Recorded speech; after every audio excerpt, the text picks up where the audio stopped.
Care അക്കാഡമിയിലേക്ക് എല്ലാവർക്കും ഒരിക്കൽ കൂടി സ്വാഗതം. PSCയുടെ ഏറ്റവും പുതിയ യോഗ തീരുമാനങ്ങൾ അനുസരിച്ച് 10 തസ്തികകളിൽ ചുരുക്കപ്പട്ടിക ഉടൻ പ്രസിദ്ധീകരിക്കാൻ വേണ്ടിയിട്ട് തീരുമാനിച്ചിട്ടുണ്ട്. ഉദ്യോഗാർത്ഥികളെ സംബന്ധിച്ചിടത്തോളം ധാരാളം ഉദ്യോഗാർത്ഥികൾ എന്നെ ഫോണിൽ വിളിച്ച് ചോദിക്കാറുണ്ട്. പരീക്ഷ കഴിഞ്ഞിട്ട് കുറച്ച് നാളുകളായി, അപ്പോൾ അതിൻ്റെ ഓരോ തസ്തികകളും വ്യത്യസ്തമായിട്ട് അതിൻ്റെ ചുരുക്കപ്പട്ടികൾ എന്നാണ് പ്രസിദ്ധീകരിക്കുന്നത്, എന്നാണ് സർട്ടിഫിക്കറ്റ് അപ്ലോഡ് ചെയ്യാൻ മെസ്സേജ് വരുന്നത്, ഇങ്ങനെയുള്ള കാര്യങ്ങളെക്കുറിച്ചൊക്കെ തന്നെ ഉദ്യോഗാർത്ഥികൾ ചോദിക്കാറുണ്ട്. അതുകൊണ്ട് തന്നെ ഷോർട്ട് ലിസ്റ്റ് പ്രസിദ്ധീകരിക്കുക എന്ന് പറഞ്ഞാൽ ഉദ്യോഗാർത്ഥികളെ സംബന്ധിച്ചിടത്തോളം അത് അറിയാൻ വേണ്ടിയിട്ട് ഓരോ ഉദ്യോഗാർത്ഥിയും വളരെ ആകാംക്ഷയോടെ കാത്തിരിക്കുന്ന ഒരു സ്ഥിതിവിശേഷമാണ് നിലവിൽ കാണാൻ സാധിക്കുന്നത്. അതുകൊണ്ട് തന്നെ ഇങ്ങനെയുള്ള കമ്മിറ്റി തീരുമാനങ്ങളൊക്കെ തന്നെ വളരെയധികം പ്രയോജനപ്രദമാണ് എന്ന് ഞാൻ വിശ്വസിക്കുന്നു. അതുകൊണ്ട് തന്നെയാണ് ഇതുപോലെ പ്രത്യേക ക്ലാസ്സുകൾ നിങ്ങൾക്ക് വേണ്ടി ഞാൻ അറേഞ്ച് ചെയ്യുന്നത്.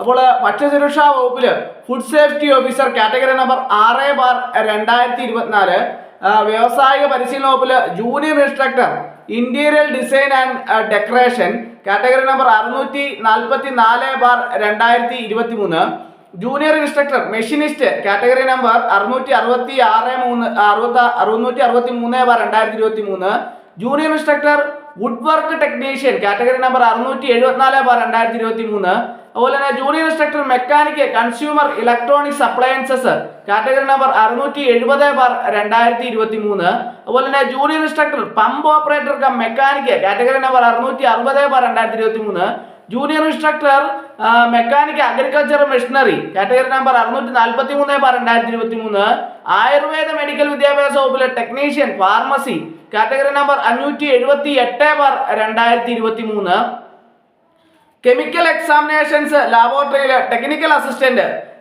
സൈറോളജിക്കൽ അസിസ്റ്റന്റ് കാറ്റഗറി നമ്പർ 580/2023, പുരാവസ്തു വകുപ്പിൽ ലാബോറട്ടറി അസിസ്റ്റന്റ് കാറ്റഗറി നമ്പർ 527/2023 തുടങ്ങിയ 10 തസ്തികകളിലാണ് ചുരുക്കപ്പട്ടിക പ്രസിദ്ധീകരിക്കാൻ വേണ്ടിയിട്ട് PSC യോഗം തീരുമാനിച്ചിട്ടുണ്ട്. കഴിഞ്ഞ ദിവസം ചേർന്ന PSC യോഗത്തിൽ തീരുമാനം നൽകി, അതിനു വേണ്ടിയിട്ടുള്ള നിർദ്ദേശങ്ങളൊക്കെ നൽകിയിട്ടുണ്ട്. അതുകൂടാതെ തന്നെ അഭിമുഖം നടത്തി അതിൻ്റെ മാർക്ക് കൂടി ചേർത്താണ് റാങ്ക് പട്ടിക തയ്യാറാക്കുന്നത്. അഭിമുഖത്തിന്റെ തീയതി പിന്നാലെ അറിയിക്കുന്നതാണ്. അപ്പോൾ ഓരോ ഉദ്യോഗാർത്ഥികളും ഷോർട്ട് ലിസ്റ്റ് വന്നതിന് ശേഷം ഷോർട്ട് ലിസ്റ്റിൽ ഉൾപ്പെട്ട ഉദ്യോഗാർത്ഥികളൊക്കെ തന്നെ അഭിമുഖത്തിന് വേണ്ടിയിട്ട് പ്രത്യേകമായിട്ട് തയ്യാറെടുപ്പ് നടത്തേണ്ടതാണ്.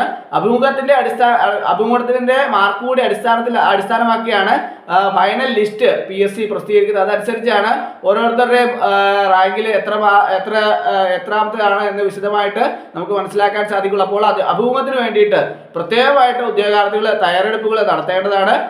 അതുപോലെ തന്നെ നമ്മൾ സർട്ടിഫിക്കറ്റുകൾ വെരിഫിക്കേഷൻ സമയത്ത് ഏതൊക്കെ സർട്ടിഫിക്കറ്റുകളാണ് നമ്മൾ അപ്ലോഡ് ചെയ്ത് കൊടുത്ത് PSC സൈറ്റിൽ അപ്ലോഡ് ചെയ്ത് കൊടുത്ത് സർട്ടിഫിക്കറ്റ് എല്ലാം തന്നെ കൃത്യമായിട്ട് തന്നെ ഹാജരാക്കാൻ വേണ്ടിയിട്ട് എല്ലാ ഉദ്യോഗാർത്ഥികളും പ്രത്യേകം ശ്രദ്ധിക്കേണ്ടതാണ്.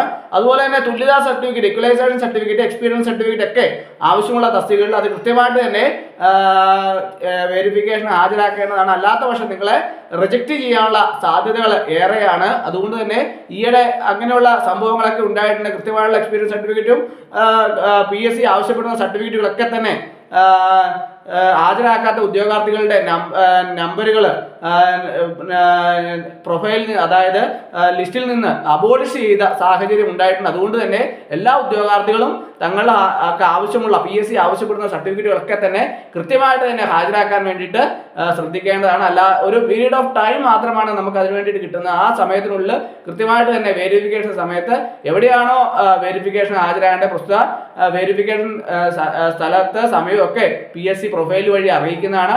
ആ സമയത്തിനും സ്ഥലത്തിനും കൃത്യമായിട്ട് ഹാജരാക്കാനും PSC ആവശ്യപ്പെടുന്ന സർട്ടിഫിക്കറ്റുകളൊക്കെ തന്നെ കൃത്യമായിട്ട് ഹാജരാക്കാനും വേണ്ടിയിട്ട് പ്രത്യേകം ശ്രദ്ധിക്കേണ്ടതാണ്. ഇത് ഉദ്യോഗാർത്ഥികളെല്ലാം തന്നെ ഞാൻ പലതവണ എന്നെ ഫോൺ വിളിക്കുന്ന ഉദ്യോഗാർത്ഥികളോട് ഞാൻ പറഞ്ഞു കൊടുക്കാറുണ്ട്. അതുകൊണ്ട് തന്നെയാണ് ഞാൻ ഒരിക്കൽ കൂടി നിങ്ങൾക്ക് അറിയാത്ത ആരെങ്കിലും ഉണ്ടെങ്കിൽ അതുകൊണ്ട് തന്നെയാണ് കൃത്യമായിട്ട് പറഞ്ഞു തരുന്നത്. എല്ലാ ഉദ്യോഗാർത്ഥികളും ഇങ്ങനെയുള്ള കാര്യങ്ങൾ വളരെയധികം ശ്രദ്ധിക്കേണ്ടതാണ്. അപ്പോൾ ഇന്നത്തെ ക്ലാസ് എല്ലാവർക്കും ഇഷ്ടമായെന്ന് വിചാരിക്കുന്നു. ഒരിക്കൽ കൂടി അങ്ങ് നിർത്തട്ടെ. നന്ദി, നമസ്കാരം.